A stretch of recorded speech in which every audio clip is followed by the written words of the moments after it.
Tell me pretty lies, look me in the face, tell me that you love me, even if it's fake.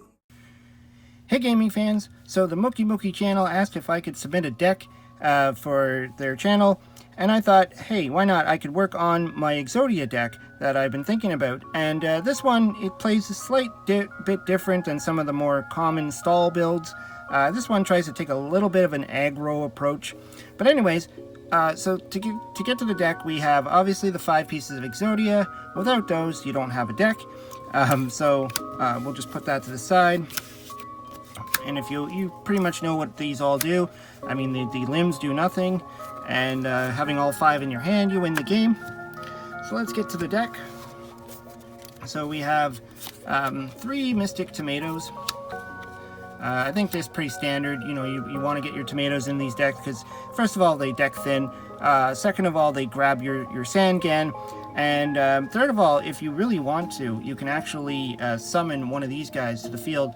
More likely you would probably grab a normal one because there is ways to get them back from the graveyard, but there is also ways to get them off the field and into your hand. So really versatile card, and you can use it in multiple ways in this deck. You can also attack and be aggro with it if you need to. So your primary target is going to be your Sandgan.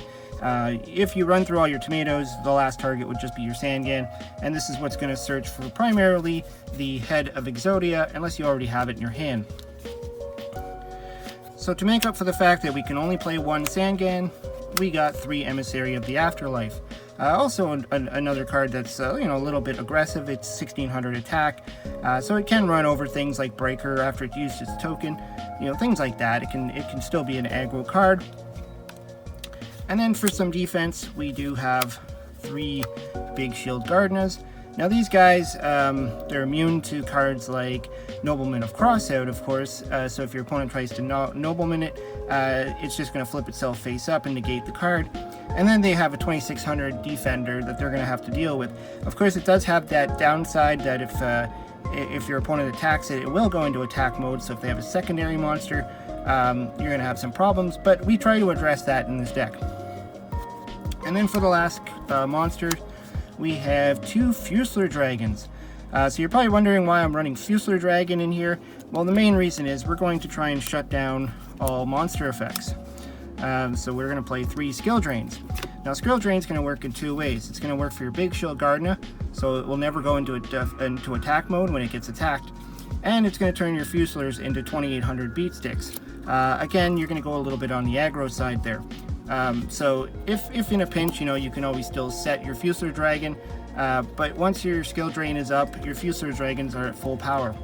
Another good thing about Fusler Dragons is it is a tribute monster, so if you get a bunch of your emissaries out on the field and your opponent's not attacking you, well then you can just tribute them off, get yourself a 2800 beat stick, and add some Exodia pieces to your hand. So for the spells, we're going to have some draw spells, so the 2 Upstart Goblins we're allowed to run.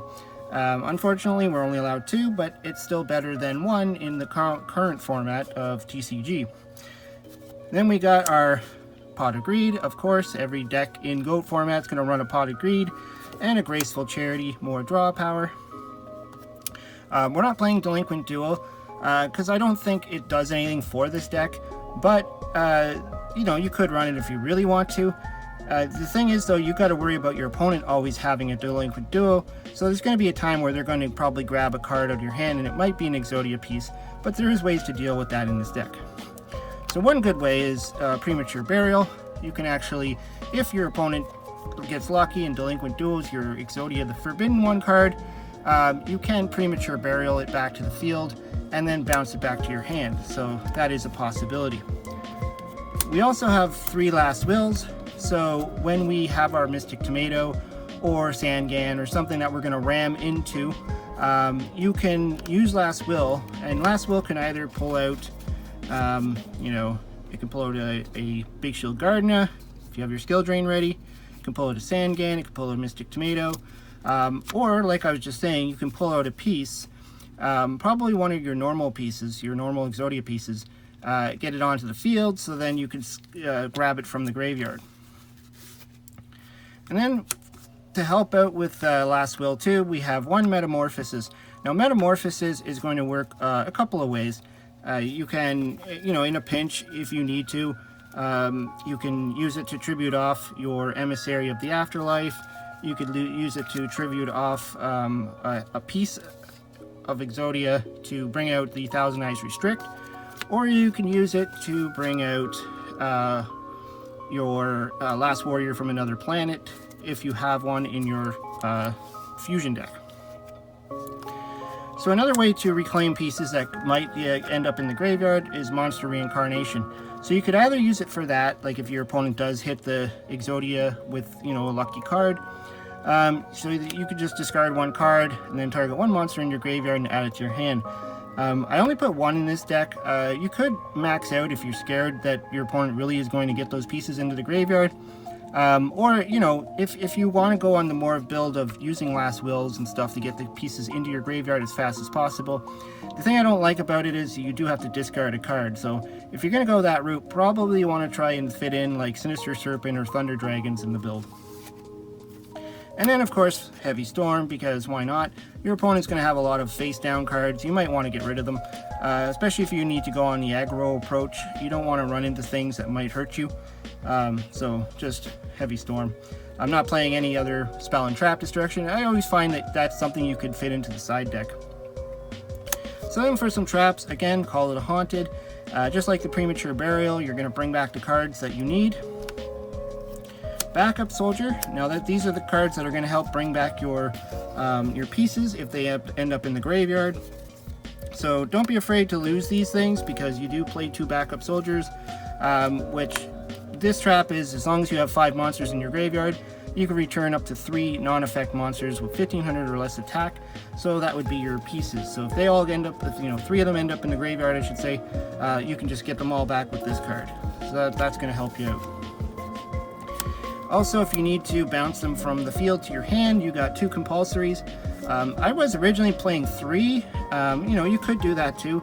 I just found that I kept drawing it too often. I didn't need it.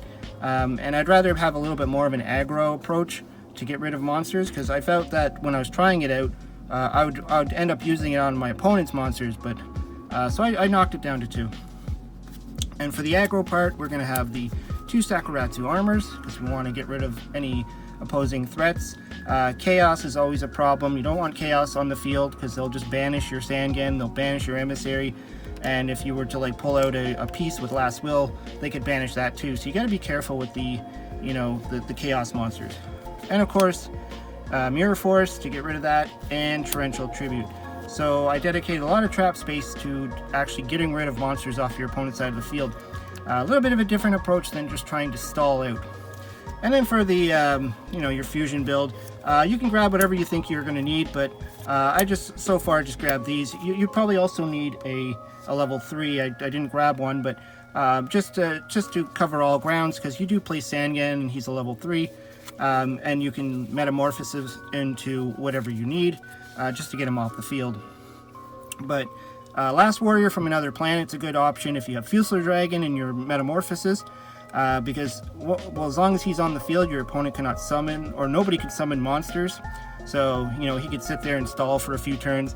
Same thing with Thousand Eyes Restrict, same idea. Of course, this is bearing you don't have skill drain out. Otherwise, you wouldn't do this, because they would just be useless. But, so that's pretty much the build. I was trying to think of a good way to do, like, more of an aggro style.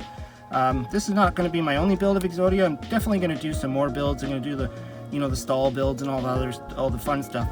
Anyways, hope you like the deck. Leave some comments down below. Thanks again to the Mokey channel for showcasing my deck, and hope to see you later.